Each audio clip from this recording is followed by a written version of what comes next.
Good evening. പതിറ്റാണ്ടുകളുടെ ചരിത്രമുള്ള പാളയം market ഓർമ്മയാകാൻ വേണ്ടി പോവുകയാണ്. ഇനി മുതൽ ന്യൂ പാളയം മാർക്കറ്റ് എന്ന പേരിലായിരിക്കും ഈ കല്ലുത്തരം കടവിലുള്ള മാർക്കറ്റ് അറിയപ്പെടാൻ വേണ്ടി പോവുക. അതായത് നിലവിലുള്ള മാർക്കറ്റ് 1.5 ഏക്കറിൽ ഏകദേശം ഒരു 50,000 സ്ക്വയർ ഫീറ്റ് മാത്രമേ ഉള്ളൂ. പക്ഷേ ഇവിടെ എത്തുമ്പോൾ അത് 5.5 ഏക്കറിൽ 3 ലക്ഷം സ്ക്വയർ ഫീറ്റായി വളർന്നിരിക്കുന്നു.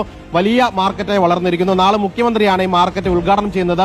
ഇതിനൊരു ചരിത്രം കൂടിയുണ്ട്. ഇവിടെ നിരവധി വീടുകളുണ്ടായിരുന്നു. ഇതൊരു കോളനിയായിരുന്നു കല്ലുത്താൻ കടവ്. ആ കോളനിയിലുള്ള ആളുകളെ ഈ മാർക്കറ്റിന് പുറകിൽ കാണുന്ന വലിയ ഫ്ളാറ്റിലേക്ക്, ആ ഫ്ളാറ്റ് പുതിയതായി നിർമ്മിച്ചതാണ്, അവിടേക്ക് ആളുകളെ മാറ്റിയ ശേഷമാണ് ഈ പുതിയ ന്യൂ പാളയം മാർക്കറ്റ് ഇവിടെ നിർമ്മിച്ചിരിക്കുന്നത്. നിലവിൽ 150ഓളം വ്യാപാരികൾ മാത്രമാണ് പാളയത്തുള്ളത്. ഇവിടെ ആകട്ടെ 300ലധികം കടമുറികളുണ്ട്. അതായത് നിലവിലുള്ള വ്യാപാരികൾക്കാൾ കൂടുതൽ കടമുറികൾ ഇവിടെ ഒരുക്കിയിട്ടുണ്ട്. പുറമേ നിന്നുള്ള കച്ചവടക്കാർക്കും അവസരം ഒരുക്കുന്നുണ്ട്. മറുഭാഗത്ത് ആശങ്കകളുണ്ട്, പരാതികളുണ്ട്. കാരണം ഇവിടെ വന്നാൽ കച്ചവടം കുറയുമെന്ന ആശങ്കകളൊക്കെ തന്നെ ആളുകൾക്കുണ്ടായിരുന്നു. പക്ഷെ അതൊക്കെ തന്നെ മറികടന്നുകൊണ്ടാണ് ഇത്തരത്തിൽ വലിയൊരു പ്രൊജക്ട് കോഴിക്കോട് കോർപ്പറേഷൻ ഇവിടെ നടപ്പാക്കിയിരിക്കുന്നത്. ഏതായാലും വ്യാപാരികൾ ഇവിടെ വലിയ ആകാംക്ഷയിലാണ്. കാരണം ഒരു ലോഡ് ഉള്ളിയാണ് ആദ്യമായിട്ട് ഇവിടേക്ക് എത്തിയിരിക്കുന്നത്. ആ ലോറി നമുക്ക് വലതാണ്. ആ ഉള്ളി എവിടെ നിന്ന് വന്നു ചേട്ടാ? പൂനെന്ന്.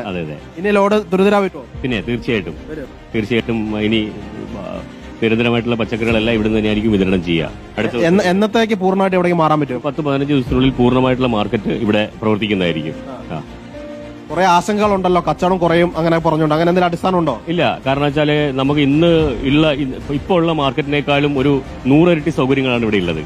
അപ്പൊ എന്ന് വെച്ചിട്ടുണ്ടെങ്കിൽ കച്ചവടക്കാർക്കും സാധനം വാങ്ങിക്കാൻ വരുന്നവർക്കാണെങ്കിലും ശരി, തൊഴിലാളികൾക്കാണെങ്കിലും ശരി, എല്ലാവർക്കും എല്ലാവരും അടിസ്ഥാന സൗകര്യങ്ങളോട് ഒരുക്കിയിട്ടുണ്ട്.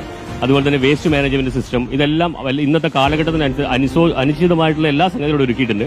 അതുകൊണ്ട് ആർക്കും തന്നെ ഒരു ബുദ്ധിമുട്ടുണ്ടാകാൻ സാധ്യതയില്ല. സുജയ, പാളയം മാർക്കറ്റിൽ പോയിട്ടുണ്ട്, അറിയാൻ കഴിയും. ഗതാഗതക്കുരുക്കായിരുന്നു അവിടുത്തെ ഏറ്റവും വലിയ പ്രശ്നം. അതിന് ഉള്ളൊരു പരിഹാരം കൂടിയാണ് ഈ പുതിയ ന്യൂ പാളയം മാർക്കറ്റ്. സുജയ, ഓക്കെ. അപ്പോ എന്തായാലും മുഖം ഇരിക്കട്ടെ, നമ്മുടെ നാട് പുരോഗമിക്കുകയാണ്. അപ്പോൾ പുതിയ മാറ്റങ്ങൾ വരുമ്പോൾ അതിനെ നമ്മൾ 2 കൈ നീട്ടി സ്വാഗതം ചെയ്തുകൊണ്ടിരിക്കുകയാണ്. അപ്പോ പുതിയ മാർക്കറ്റ് അത് പഴയ മാർക്കറ്റിനേക്കാൾ ഗംഭീരമാകും, നല്ല കച്ചവടം നടക്കും എന്നൊക്കെയുള്ള പ്രതീക്ഷയോടെ വ്യാപാരികൾ കാത്തിരിക്കുന്നു. അപ്പോ കൂടുതൽ സമ്പന്നമായ കാഴ്ചകൾ ധാരാളം ഇനി നമുക്ക് കോഴിക്കോട്ട് നിന്നും കാണാം.